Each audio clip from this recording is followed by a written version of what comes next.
I don't remember why we were making ribs, because I hardly ever make ribs, and Elodia never made ribs. But we were. So we put the ribs in a pan and put them in the oven. So this was a time in our lives where there was a lot of tension in our relationship and communication was not great. So I have this memory of just being in the house, the ribs are in the oven. I just wanted to get out of the house. So I took my two sons and we went for a bike ride. And when we left, Elodia and some of her family were there. Her brothers and sisters were there, there were nieces and nephews there. It's all good. So we go out for a bike ride and we don't have our keys with us because there's a lot of people in the house. And we're just going out on a bike ride, right? Yeah, so then when we came back, there was no one to be seen anywhere. The house was locked up. I didn't know where they went. And I'm looking in the kitchen window and I see smoke in the kitchen. So, and I'm with my two sons, and so I'm thinking, there's smoke in there. Like, I probably need to figure out something to do. And so James, my older son, says, Mom, I can break in the window, and I just lose it. I'm like, don't break anything. I don't have any money. I can't fix anything in this house anymore. We already had broken 2 screens when we got locked out. So he says, no, I can get the window open without breaking the window. I said, all right, if you can get it open without breaking the window, please do that. So he goes over, and Elodie's brother Juan used to work on his car, and there's some kind of pipey thing sitting by the garage. So he gets it. We do have to break another screen. But he jimmies open the window, and we get in without breaking the window. So now we're in the kitchen, and there's smoke everywhere.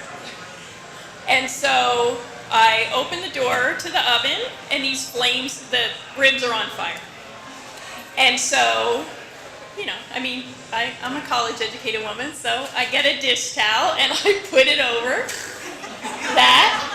And it, in fact, does make the flames go out, but I think that my brain was kind of in overdrive, and I'm thinking, maybe the dish towel will catch on fire now? I don't know what I was thinking, but I took the dish towel back off, and the flames came back higher. So I closed the door, because we all know less oxygen is better. So I closed the door, but it's still burning. So I'm thinking, okay, it's a grease fire. We all know you can't put water on a grease fire. But then I'm thinking, but what do you put on a grease fire? And if I put the wrong thing, it might burn more.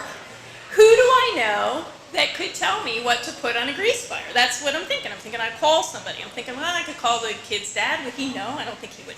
And so that's just where my head is at. And one of the kids say, Mom, do you think we should call 911?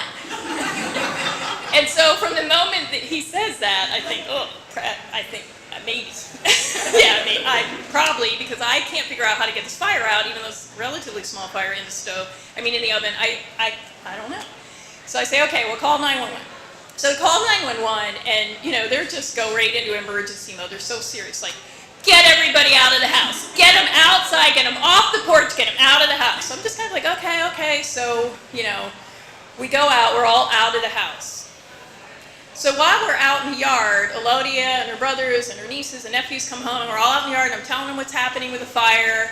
So the first person that pulls up is a policewoman. So she pulls up at the front of the house, jumps out of the car, gets in her trunk, and gets a fire extinguisher out. So I go up to meet her, and I say, the best way's in the kitchen, there's a back door, come around the side yard, come back here with me. She just, comes in.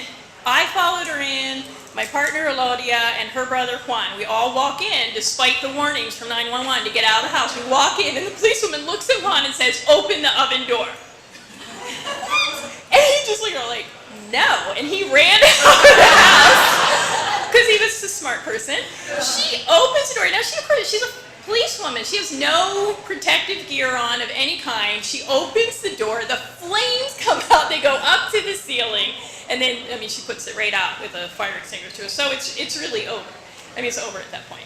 So the fire trucks come after that, and they put fans in to pull the smoke out. It causes a big commotion in the neighborhood. Everybody wants to know what's going on. And so it took us years before we replaced the stove. We just used the oven. We just used the stove for many, many years. I didn't realize how that traumatized my kids until we went on a vacation, and they found out that the place we rented had a stove, and they were like, oh my God, can we make cookies? But eventually, I did get another stove and oven, but we were not able to resolve our communication problems.